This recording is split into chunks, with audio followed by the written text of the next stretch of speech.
Hi, I'm Dave Dinkel, and one of the perplexing questions that wannabe investors have is, what percentage do I mark up my deal to wholesale it? The most frequently asked questions I get are, where do I find deals? What price do I offer? How do I find buyers? And after those have been answered, how much do I mark it up? To answer this question, what I've done is I took 15 properties that I did transactional fundings for the last week. These are double closings, A to B and B to C, where the student investor had no money in the deal other than an earnest money deposit, and he made a profit, which I'll show you on each one of the deals. Then I'm going to average those and come up with a number that this is the real world. This is what's happening, and it should be a guideline for you. So the way I looked at these 15 deals is very simple. I took the A to B, first leg of the transaction, and the B to C HUD, the second leg. I split them in half so we can look at them full screen, so to speak. This is the A to B HUD top half.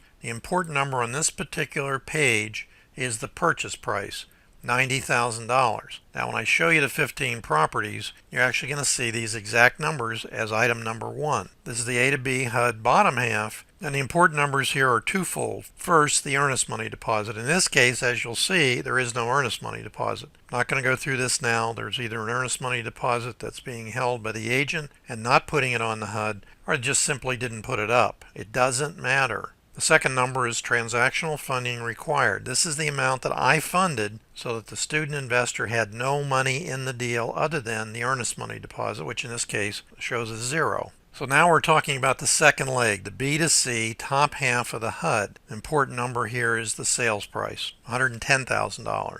As we go on to the B to C HUD bottom half, remember I said what's important is the earnest money deposit. In this case it's $5,000. Also, the transactional funding is being repaid, and finally the gross or net profit. Now why do I say gross or net? Because that number, $15,148.11, is in fact a gross number if the investor had any earnest money deposit up. It would have to be deducted from that. In this case, he did not. He had 0 up, as you'll remember, on the first A to B top half HUD. Now the end buyer put up $5,000, and that simply means that if this B to C leg didn't close, the C buyer would lose $5,000 to the investor, and the investor would lose his earnest money deposit, which I showed you in this case was 0 on the HUD.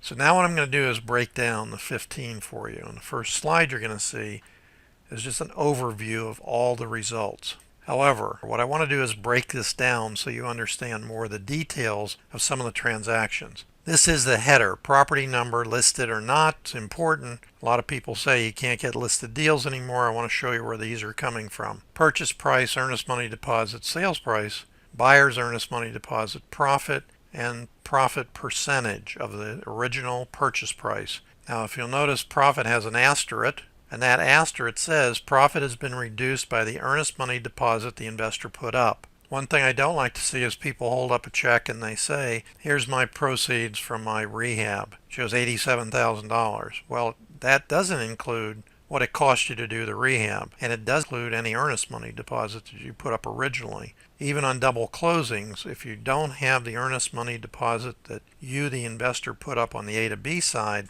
it's not your net profit. It's your gross profit before that deduction. So here's the first property, and this is the one we reviewed the HUDs for previously. It's listed, purchase price $90,000, earnest money deposit shows a 0, sales price $110,000, buyer's earnest money $5,000, profit $15,148 rounded up, profit percentage 16.8%. Property number 2, listed also $60,000, 100 earnest money deposit, $80,000 sale price, buyer's earnest money deposit $100.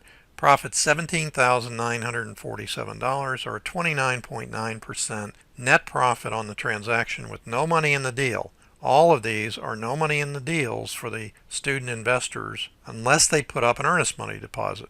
Now in number 3, you'll see that it's not listed. $162,000 purchase price, $5,000 earnest money deposit. Whoa, $5,000 earnest money deposit. Why is that? It's because the dealing directly with the seller, not a listing agent, and the seller wanted a $5,000 earnest money deposit to see if he was in fact real, so he had to put it up. Sale price $210, earnest money deposit by the end buyer, boom, $25,000. Why? Because that's what he asked for, and the end buyer wanted the property. He always could have come down to 20 or 15,000, but he would have well have covered his earnest money deposit if it didn't close. Net profit 32,997 or 20.4%. Note the double asterisk here where the end buyer put up the $25,000 earnest money, which I've already mentioned. Okay, number 4, listed $70,100 earnest money deposit, $80,000 sale price, $1,000 earnest money deposit, net profit $7,590, 10.8%. Sometimes I get this question, why are you doing a double closing when in fact there's only a $7,500 profit? Could have had a $10,000 profit had they done an assignment. And there is a reason. When somebody calls me for transactional funding, I ask them the question, what'd you pay for it? What'd you sell it for? Did exactly this. In this particular case, what'd you buy it for? What'd you sell it for? Next words out of my mouth are, why don't you assign it? And the answer came back is the original seller told me that she would sell it to me, but not if I wholesaled it. In this way, the original seller is going to come to closing. The investor is going to be there to close with her, and then he's going to go into the next room or come back later and sign with the end buyer, and boom, the transaction's over.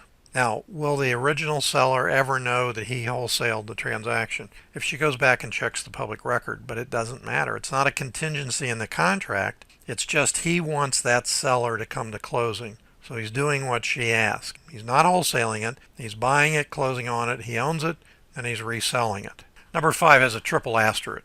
And this says profit does not include a $4,000 JV fee and the earnest money deposit were subtracted, meaning somebody brought the end buyer, in this case to the investor student, he paid him $4,000 for that. Now let's look at what happened in the transaction. Listed property, purchase price $125,000, earnest money deposit $2,000. Why $2,000?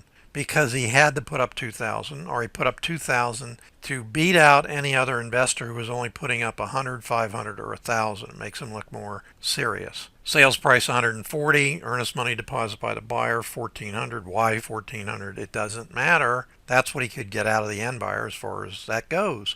How much is the profit? $71.70 for 5.7%. But look at the JV fee, $4,000.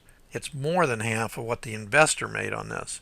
Now, is there a way to overcome that? Yes, the investor wouldn't have paid a JV fee if he had a bigger buyer's list. Probably the most important aspect of your real estate investing is going to be your buyer's list. You're thinking it's after repaired value and what price you get it for and so on and so on.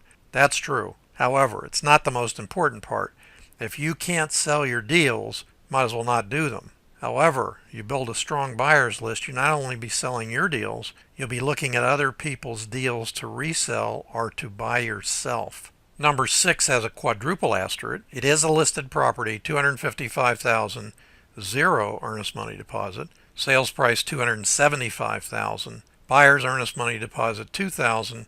Net profit $7,467 or 2.9%. Notice the asterisk. Listing agent arranged a hybrid closing. He came in and got a buyer's agent fee from the original listing agent of 3%, $7,500. But oh my gosh, he was the buyer and he resold it. And he made a $7,467 profit on that leg of it. Right away, some of you guys will be thinking you can't do that. He's a listing agent. He can't get a commission and he can't get a profit and on and on and on. Wrong. Wrong. If this is fully disclosed to the seller, and if you want to the end buyer, as long as it's fully disclosed, disclosure, it doesn't matter what the contract says because you've disclosed it. You've changed it with a clause in the contract. I have an entire book on hybridism to show people how to do this, specifically licensed agents. Number 7. Oh, by the way, listed again, $142,000 purchase price, zero earnest money deposit, $156,000 sales, zero earnest money deposit. Now that's not good. Does it matter? Well, it's closed, so it doesn't matter at all. Don't do that. If the buyer gives you a spiel about how big he is, how many deals he does, and on and on and on, those are the ones where you want the earnest money deposit because oftentimes they're lying. $8,698 or 6.1% net profit on the transaction. Again, that's a listing agent commission, 6%. Number 8 has 5 asterisks, and by the way, it's not listed. $25,000 purchase, zero earnest money deposit, sold for $47,500, $1,000 earnest money deposit by the end buyer. Profit $18,267 or 73.1%. Now, whoa, that's pretty good. This is an example of you really need to do a double closing. Because even though the original seller may say, I don't care if you make money on it, and the end buyer says, I don't really care, I got a good price, if they go to closing and the end buyer C steps into your shoes because you gave him an assignment of your contract, he's going to know how much you made at closing, and so is the seller. And oftentimes either one or both of them says, I'm not coming to closing. The profit, by the way, excluded a $1,500 finder's fee and a $950 buyer's agent fee. What does that mean? A realtor brought a buyer the $47,500 and he took a $950 fee for that. In addition, the property was brought to this investor by someone else who collected a $1,500 finder's fee. There you go. That $1,500 finder's fee guy made 1/10 of what the investor made. And why? He's a bird dog. He doesn't know any better. He needs a bigger buyer's list. All those things are what keep people from ultimately becoming successful real estate investors. You can't make a living on doing assignments for $1,000 to $5,000. You need to make serious money. Look at the profits we're looking at on the right side. And by the way, the buyer's agent who took $950, if he had had a strong buyer's list, he could have done this transaction himself. Number 9, not listed, $50,000 purchase price, $100 earnest money deposit, sold for $69,500, $1,000 earnest money deposit, $17,642 profit, or 35.3%. Now, when we're dealing with profits in the 15s, 17s, 18s, so on and so forth, the issue becomes what's the purchase price. In this case, they're all below 100,000, so you expect to see larger percentages. This is going to be leveled out when we look at all 15 of these. Property number 10, not listed, $69,000, zero earnest money deposit, $89,000 sale price, zero earnest money deposit. Here it is again. Twice we see this. $14,392 profit for 20.9%. The realtor brought an end buyer and got a 3% commission in this deal. It's not part of this profit. That $14,392 is after paying 3% to the buyer's agent and brought the end buyer. Number 11, listed, $95,000, zero earnest money, $105,000 sale price, $1,000 earnest money deposit, $5,830 net profit, 6.1%. Again, there's only a spread there of $10,000. Why did they do that? Because they had to. That's the reason. I'm not out there beating the woods and saying, guys, do not do assignments, do double closings so I can make money on double closings. They come to me because they have to do them. The 15 that you'll see here, if you said to me, how many other closings were there by students or investors that you know of at the same time, I'm going to say it was at least 8 to 15 times as many as I'm showing you here in the same time period. Why was that? Because they made money, they have their own money. Or they assign the contracts because the profits are smaller. Number 12, yes. $160,000, zero earnest money deposit, $179,000 sale price, $6,000 earnest money deposit. Again, doesn't close. Investor gets the $6,000, and in this case it shows again a zero earnest money deposit. So the net profit's $15,381, 9.6%. Number 13 is another hybridization transaction, meaning a broker or agent is involved. In this case, it was a broker. Typically, you think, well, they're agents running around doing these things and they're rogues. And no. Typically, the ones that I fund are brokers that own brokerage firms that don't want to have agents. Oh, they may have a couple out there and they may give them leads, pay 100% commission because they don't care about that. What they want those agents to do is bring in the transactions so they can be a buyer. So it was listed, $231,000, zero earnest money deposit, sale price $241,000. Whoa, very small spread for a property that amount. Buyer's earnest money deposit, zero. $14,420 or 6.2% profit, which includes a $13,860 commission on the A to B leg and a small profit of $560. And I'm going to say he did this to facilitate the sale. That's the reason. Could he have made a larger profit on the B to C leg instead of $560? Absolutely, if his end buyer was willing to pay more. In this case, what he did is he just did enough to cover what his costs were on the closing cost. But $13,860 with no money in the transaction as a commission isn't a bad deal either. Number 14, listed property, $68,000, $5,000 earnest money deposit. Whoa, there's a big earnest money deposit for what in fact is a lower purchase price. Why? Because that's what was required to get the deal under contract. Sale price $95,000, buyer's earnest money deposit $5,000. The limit of your liability on an A to B contract when you're buying the property is the amount of the earnest money deposit. On the B to C side, if you don't have a correct clause included in there, you could have a bigger liability if you don't close the A to B leg and can't perform on the B to C leg. Make sure you understand your clauses in your contracts. If you're getting a pre-written one-page contract, that's all well and good on the buy side. Nobody cares. You could do it on a napkin. But when you become the seller, you better beware. So here we go. Sold it for $95,000, $5,000 earnest money deposit by the end buyer, $20,673 net profit, 30.4%. Number 15, listed property, $106,000 purchase, and whammy, a $10,000 earnest money deposit. Whoa, that's a big one. Doesn't matter. It's what it took to get the property under contract. Sales price, $185,000. So $106,000, $185,000. What did the buyer put up? The end buyer's earnest money deposit was $15,000. The net profit was $56,778 after subtracting the $10,000 earnest money deposit he put up. So that's a net profit. It's 53.6%. And if you say to yourself, that's ridiculous, that's the biggest profit, that's not going to happen to me. It won't. But my experience is that 1 in every 20 to 25 closed wholesale transactions results in a profit of somewhere between $25,000 and $100,000 or more. No money in the transaction whatsoever. So here's the summary, and I'm going to show you this on the next page also. 11 listed properties, 4 non-listed. So you guys are out there saying to yourself, there's no listed deals. And I back that up by the fact, if a property's been listed for 5 days and is not under contract, it's not a deal. However, if you'll notice, these listed properties were turned into deals after the people got them under contract. Purchase price average $113,866. Earnest money deposits, you can see them here, and I put not applicable. Sales price averaged $137,487. Earnest money deposits for the end buyers, but not applicable. Again, doesn't matter. You can see how much they are. The profit, I averaged the net profit here, and I want to show you that this is not an actual number. Here you see the net profit in the next column, and that's a real number, $17,360 average profit, or 21.9%.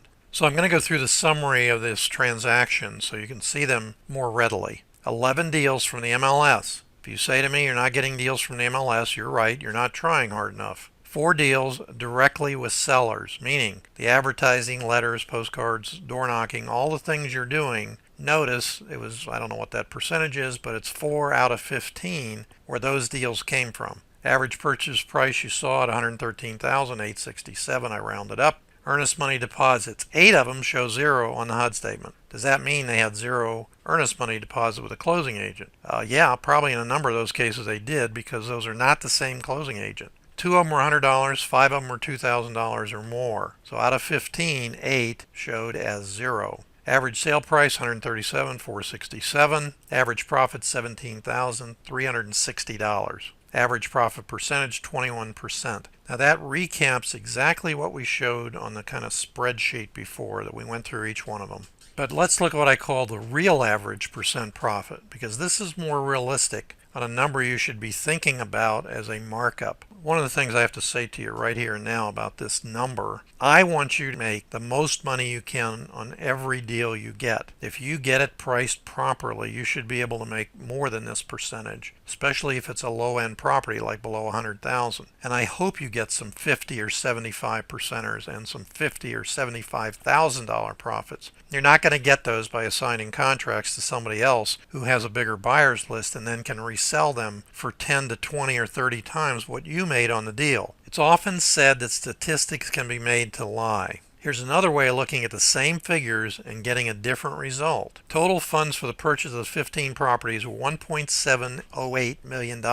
I funded the $1.708 million for those student investors. Total profits on the 15 deals, $260,400. That means in that roughly 1 week time span, $250,000 was dispersed to 15 different individuals. Let's look at the true percentage of the profit. 260,000 divided by 1.708 is 15.2% average. Before it showed 17, and the reason is if you just average the percentages on the original spreadsheet I showed you, it's not fair. They're percentages of different purchase prices. So what you have to do is say how much came out, how much went in to fund them, and the bottom line is 15.2% average profit. Okay, now typically when I make a presentation, there's always somebody in the audience that will say, but what if we take out the biggest deals? Then how much are you making as a profit? My response is very simple.